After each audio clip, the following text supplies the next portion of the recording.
കൂട്ടുകാരെ, വൈക്കം മുഹമ്മദ് ബഷീറിന്റെ മതിലുകൾ എന്ന നോവലിലെ ഒരു ചെറിയ ഭാഗമാണ് ഞാൻ ഇവിടെ ഇന്ന് അഭിനയിക്കാൻ പോകുന്നത്.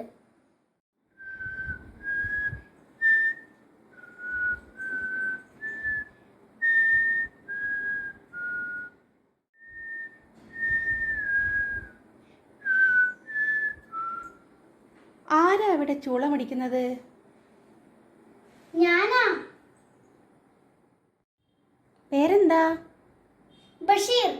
എളിയ തോതിലുള്ള എഴുത്തുകാരനാ. 2.5 വർഷം കഠിന തടവാ. കൂട്ടുകാരെല്ലാം പോയി. ഇപ്പോൾ ഞാൻ തനിച്ചാ. പേര് പറഞ്ഞില്ലല്ലോ.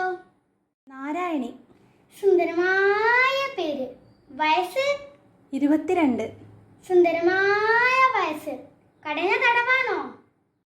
14 കൊല്ലം. ഓ, അപ്പോ കുലക്കുറ്റമാണല്ലേ.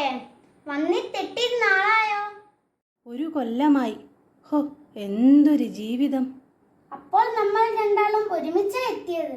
എനിക്കൊരു റോസാ ചെടി തരുമോ? നാരായണി എങ്ങനെ അറിഞ്ഞത് ഇവിടെ റോസാ ചെടി ഉണ്ടെന്ന്? ജയിലല്ലേ, എല്ലാവരും അറിയും. ഇവിടെ രഹസ്യങ്ങളൊന്നുമില്ലല്ലോ. തരുമോ? എന്തൊരു ചോദ്യമാണ് ഇത് നാരായണി, തരുമോന്ന്? നാരായണി ഇവിടെ തന്നെ നിൽക്കണേ, ഞാൻ ഇപ്പൊ പറിച്ചുകൊണ്ട് വരാം. അപ്പോൾ നിനക്ക് പൂക്കളും അറിയാലേ. നാരായണി, നാരായണി, നാരായണി, നാരായണി. എന്തോ? ഞാൻ വിളിച്ചപ്പോ നീ എവിടെയായിരുന്നു?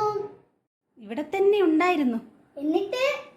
ഒന്നും മിണ്ടാതെ ഇവിടെ ഒളിച്ചു നിൽക്കുകയായിരുന്നു. കള്ളി. റോസാ ചെടി കൊണ്ടുവന്നോ? ഓ. ബഷീറേ, ബഷീറേ. ഏ. ഓ, ദൈവത്തിന് ഇത്രയും സ്നേഹത്തോടെ വിളിച്ചിരുന്നെങ്കിൽ.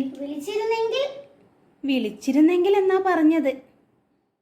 നാരായണി, ദൈവം ആരുടെയും സ്വന്തമല്ല, എല്ലാവരുടെയും കൂടെയുണ്ട് ദൈവം. ദാ റോസാ ചെടി. നന്ദി, നമസ്കാരം.